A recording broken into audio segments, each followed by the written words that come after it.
दोस्तों, आप सभी का स्वागत है आपके अपने यूट्यूब चैनल बॉटनी बाय क्रांति सिंह में। आज के लेक्चर में हम लोग BSc first year biotechnology immunoglobins and immune response, जो कि हमारी 4th यूनिट है सेकंड पेपर की। इसमें हम लोग एंटीजन्स पर एंटीजन निर्धारक, monoclonal antibody, polyclonal antibody, chimeric antibody के बारे में अध्ययन करेंगे। इसका पीडीएफ और नोट हमारे टेलीग्राम चैनल में अवेलेबल है, जिसकी लिंक डिस्क्रिप्शन बॉक्स में दे रखी है। आप जाकर के जरूर चेक करिएगा। और इससे पहले भी 2 लेक्चर कवर कराए जा चुके हैं, जो कि हमारी प्लेलिस्ट में है, जिसकी लिंक डिस्क्रिप्शन बॉक्स में दे रखी है। आप जाकर के जरूर चेक करिएगा। तो चलिए आज के टॉपिक में आगे बढ़ते हुए एंटीबॉडी पर एंटीजेनिक निर्धारण के बारे में अध्ययन करते हैं। एंटीबॉडी का आकार कैसा होता है? बाई आकार की होती है। यह टेट्रापेप्टाइड ग्लाइकोप्रोटीन होती है। तो एंटीबॉडी कितने पेप्टाइड से मिलकर के बनी होती है? क्योंकि एंटीबॉडी में 4 श्रृंखलाएं होती हैं, 2 हैवी चेन और 2 लाइट चेन। तो इनको क्या बोला जाता है? टेट्रापेप्टाइड। और ये किसकी बनी होती है?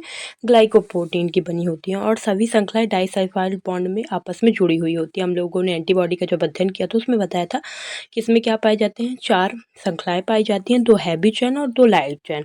और फिर ये किससे जुड़ी हुई होती हैं? डाइसल्फाइड बॉन्ड से आपस में जुड़ी हुई होती हैं। और एंटीबॉडी एंटीजन को पहचान कर उनके खिलाफ प्रतिरोध विकसित करती हैं। यदि मानव की एंटीबॉडी को किसी चूहे में इंजेक्ट किया जाए तो चूहा उसे एक विदेशी प्रोटीन के रूप में पहचानेगा। जैसे मानो कि हम एंटीबॉडी लिया और चूहे में इंजेक्ट कर दिया, तो चूहा का जो इम्यून सिस्टम वो उसको क्या समझेगा? एक विदेशी प्रोटीन समझेगा। और फिर इस पर प्रतिक्रिया करते हुए चूहा मानव एंटीबॉडी के खिलाफ अपनी खुद की एंटीबॉडी बनाएगा, और इसे ही एंटी ह्यूमन एंटीबॉडी कहा जाता है।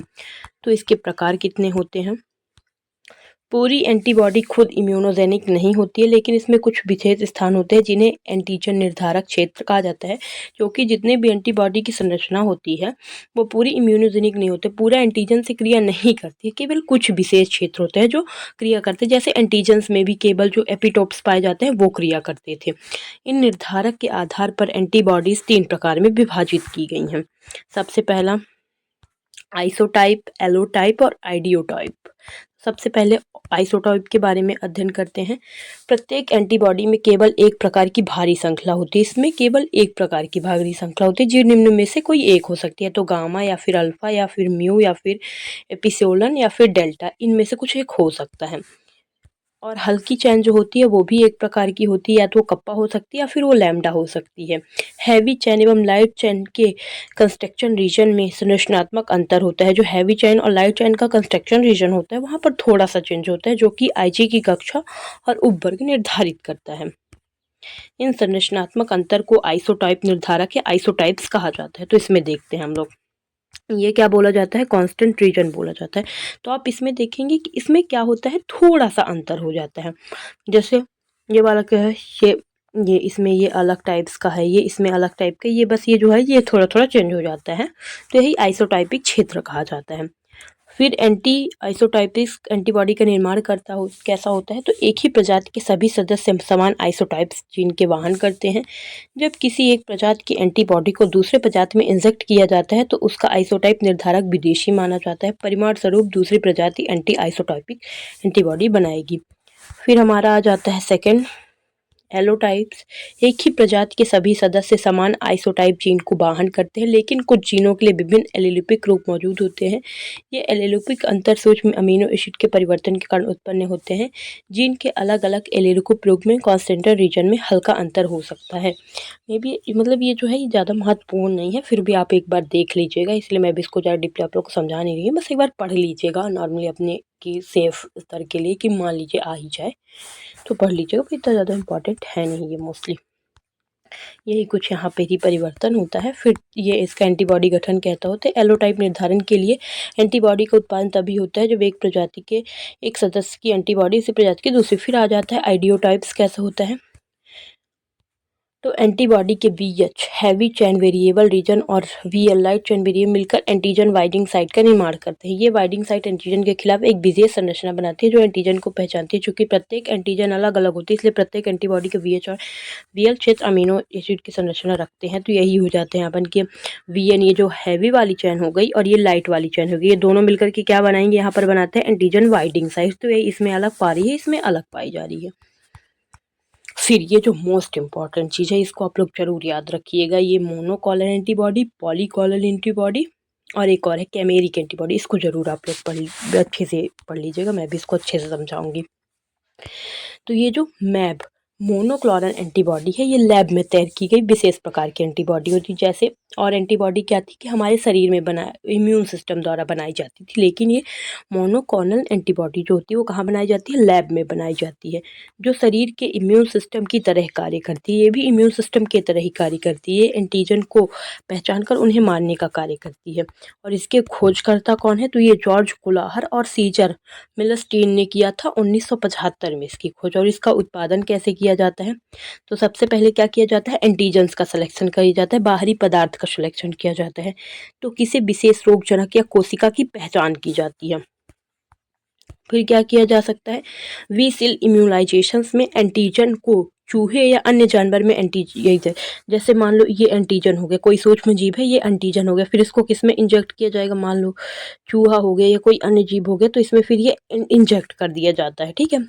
फिर जिसका इम्यून सिस्टम एंटीबॉडी, अब ये जो चूहा था तो इसमें क्या किया गया, तो जो ये भेज दिया गया था हमारा जो एंटीजन था, तो इसका इम्यून सिस्टम जो पाया जाएगा वो किसका निर्माण करेगा, एंटीबॉडी का निर्माण करेगा। फिर क्या हो जाएगा कि हाइब्रिडोमा फॉर्मेशन हो जाएगा, तो चूहे की वी सेल्स को कैंसर सेल्स के साथ फ्यूज किया जाता है ताकि अनिश्चित काल तक बढ़ सके और एंटीबॉडी बना सकते हैं।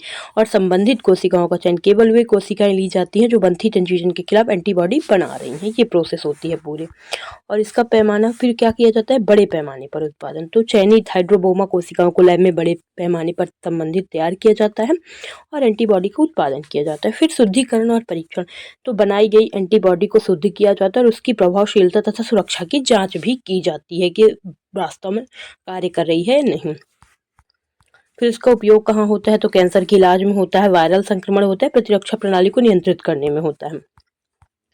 फिर आ जाएगा पॉलीक्लोनल एंटीबॉडीज, PAVS। तो PAVS कई प्रकार की एंटीबॉडियों का मिश्रण होता है, अर्थात इसमें कई प्रकार की एंटीबॉडी होती हैं जो एक एंटीजन के लिए अलग अलग एपिटोप्स को पहचानती हैं और ये उनसे जुड़ती है। शरीर के कई बी सेल्स द्वारा उत्पन्न की जाती है। निर्माण कैसे होता है, तो आमतौर पर खरगोश, बकरी, भेड़ या घोड़े जैसे जानवर से तैयार की जाती हैं ये। सबसे पहले एंटीजन का चयन किया जाएगा, एंटीजन का चुनाव किया जाता है जो शरीर की प्रतिरक्षा प्रणाली को उत्तेजित करते हैं। फिर चयनित एंटीजन को किसमें फिर चयनित एंटीजन को जानवर में इंडेक्स किया। फिर बूस्टर इंजेक्शन, समय समय पर अतिरिक्त इंजेक्शन दिया जाता है ताकि शरीर अधिक एंटीबॉडी बना सके। तो क्या किया जाएगा, सबसे पहले एक एंटीजन का चयन किया, फिर उसको मान लो घोड़ा जानवर कोई भी है तो उसमें इंजेक्ट कराया जा सकता है। फिर उसमें एंटीबॉडी बनने लगता है क्योंकि एंटीजन चला गया है। फिर उसमें बूस्टर इंजेक्शन जिससे ज़्यादा और बन सके। फिर रक्त एकत्रीकरण होगा, जब पर्याप्त एंटीबॉडी तैयार हो जाती है तो जानवर से रक्त लिया जाता है और सीरम को पृथक्करण और शुद्धिकरण, रक्त से सीरम अलग किया जाता है और एंटीबॉडी को शुद्ध किया जाता है। इसका उपयोग कहाँ किया जाता है, रोग निदान, थेरेपी और रिसर्च में किया जाता है। फिर आ जाता है काइमेरिक एंटीबॉडी। तो काइमेरिक एंटीबॉडी एक तरह की जेनेटिक रूप से संशोधित एंटीबॉडी होती है। ये सब तो लैब में बनाई गई थी, लेकिन ये कैसी होती है, जेनेटिक रूप से संशोधित होती है। जैसे कि दो अलग अलग प्रजातियों, लाइक आप माउस ले लीजिए अर्थात चूहा ले लीजिए और मानव लीजिए, के एंटीबॉडी अनुक्रमों को मिलाकर बनाई जाती हैं। इनमें माउस एंटीबॉडी के वेरिएबल क्षेत्रों को बनाए रखा जाता है जो एंटीजन को पहचानते हैं, जबकि उनका कॉन्स्टेंट क्षेत्र मानव एंटीबॉडी से लिया जाता है। जैसे उसमें दो क्षेत्र, एक वेरिएबल क्षेत्र होता है और एक कॉन्स्टेंट क्षेत्र होता है। तो ये कहाँ से लिया जाती है, मानव से लिया जाता है और ये वाला क्षेत्र चूहे से लिया जाता है। फिर इनका निर्माण कैसे होता है, तो जीन आइसोलेशन, माउस एंटीबॉडी के लिए वेरिएबल क्षेत्र के लिए जीन को अलग किया जाता है। जीन का फ्यूजन, इस जीन को मानव एंटीबॉडी के कॉन्स्टेंट क्षेत्र से जोड़ा जाता है। फिर उसके बाद एक्सप्रेशन किया जाता है। इस संशोधित डीएनए को मैमेलियल कोशिकाओं में डाला जाता है और जो पूरी कैमेरिक एंटीबॉडी को उत्पादन करती हैं। शुद्धिकरण, उत्पादित एंटीबॉडी को शुद्ध किया जाता है, अलग किया जाता है। फिर इसका उपयोग कहाँ किया जाता है, कैंसर थेरेपी, वायरल संक्रमण।